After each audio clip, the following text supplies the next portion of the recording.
Assalamualaikum, salam literasi.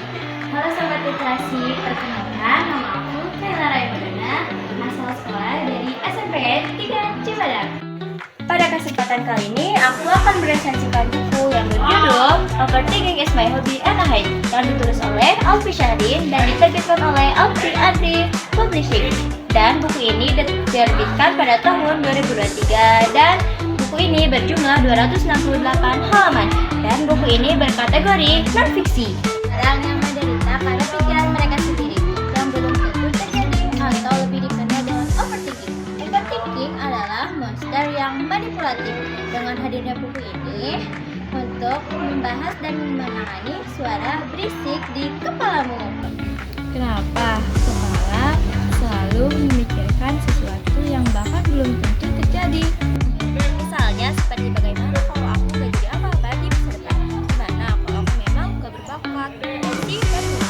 Ada siapa mengajak membaca untuk merenung untuk mengatasi overthinking ini, lalu memberi solusi praktis, metode pernapasan seperti teknik pernapasan, melihat realitas atau neuroralia.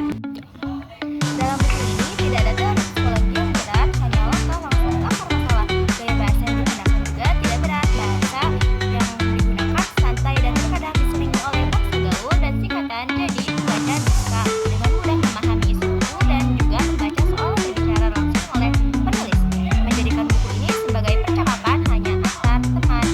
Jangan khawatir jika bab yang dibaca tidak relevan dengan keadaan kita karena masih banyak bab lainnya, jadi kalian bisa pindah bab sesuka hati kalian tanpa kehilangan alur.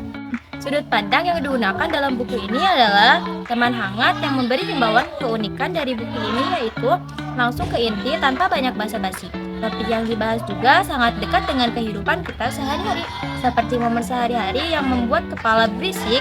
Kekuatan utama dari buku ini sangat relevan untuk kaum milenial dan juga Gen Z. Buku ini juga disajikan dengan ringan tapi sangat menyentuh hati para pembaca, dan buku ini mudah dipraktekkan langsung setelah dibaca 1 atau 2 bab.